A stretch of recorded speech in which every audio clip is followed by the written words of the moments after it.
Hello again everyone, it's Jordan. Welcome back to AfroLivity. Today I'm going to give you 5 ways that going vegan to a whole food plant-based diet will save you money in the long term. So let's get started. Number 1, remember to buy in bulk. So one of the best ways of making sure that you save money on a whole food plant-based diet is to buy the things that make up your diet. So the staples, starches such as potatoes, rice, quinoa, amaranth, buckwheat, oats, lentils, beans, whole grain pasta, all of these things you can buy in bulk. So for example, I have a bag of lentils that I usually eat. It costs about £3.50 for 2 kilos and that'll last me, 3 weeks worth of meals. And I eat quite a lot of lentils, so for the average person, this could be a lot lower. Buying in bulk will really keep your wallet happy and keep you happy. When it comes to things like beans and lentils, you can buy them either dried or canned. I don't tend to find that there's much of a difference in the price, but definitely flavor-wise, I prefer to have them dried. I personally prefer to cook them from the dried state because I find them to be a lot more flavoursome and it creates a lot less waste. I don't have to worry about throwing away cans and all of these other things. It's a lot easier logistically, so it's another benefit there for buying in bulk. But hey, either way, as long as you're centering your diet on these whole plant foods, then you will save money in the long term. Which brings me very nicely to my next point.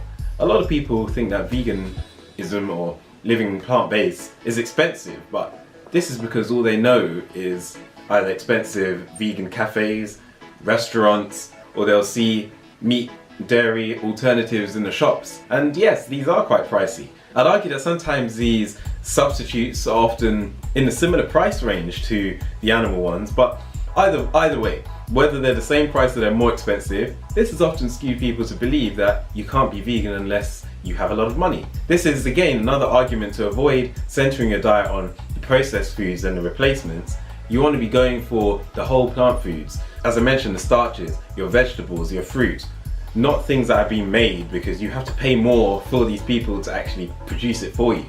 And also a lot of manufacturers, they know that on average, the people that they're trying to sell these fancy alternatives to tend to have a bit more money, so they can push the price up.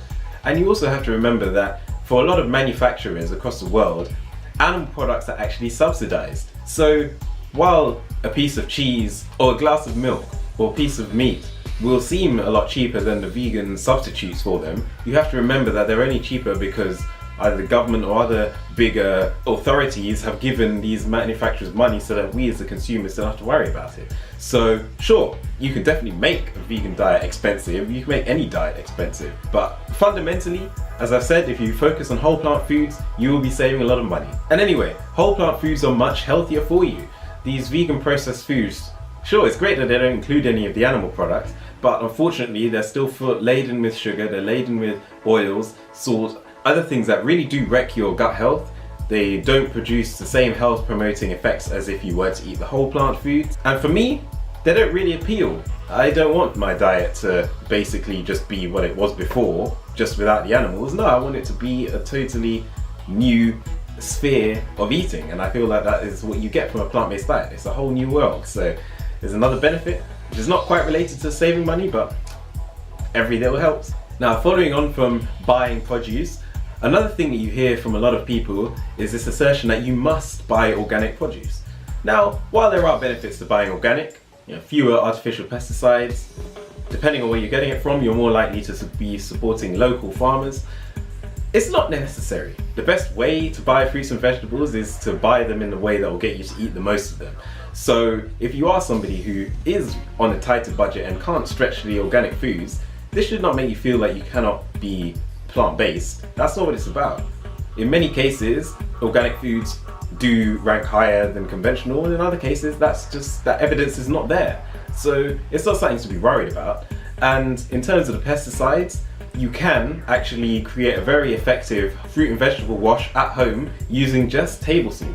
If you use 1 part salt to 9 parts water, you get a 10% salt solution. If you soak your vegetables in there for several minutes and then obviously rinse them off and prepare, the majority of the pesticide residue, if any, on those vegetables will have been destroyed and will have been rinsed out by the time you're finished with the soak. So if you're worried about the pesticides from non-organic produce, then you can always use that as a home remedy. And for me, I do that for organic and non-organic vegetables just because, you know, it's just a nice practice.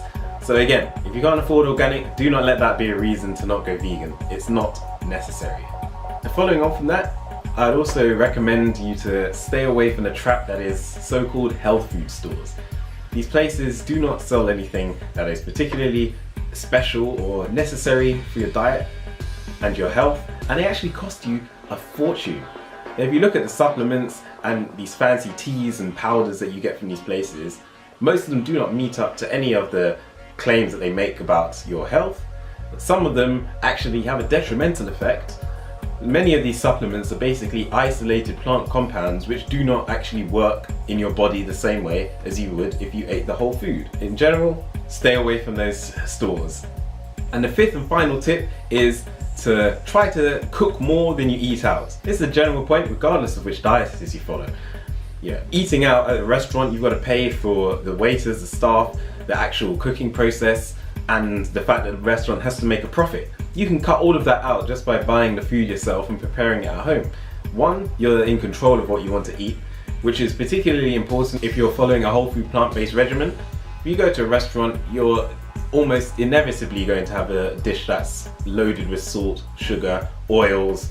It's even hard to find a dish that doesn't have animal products in, let alone those. So if you're thinking about your food and you're interested in maintaining your health and having total control, then I recommend really learning to cook, or just cooking more if you're already able to.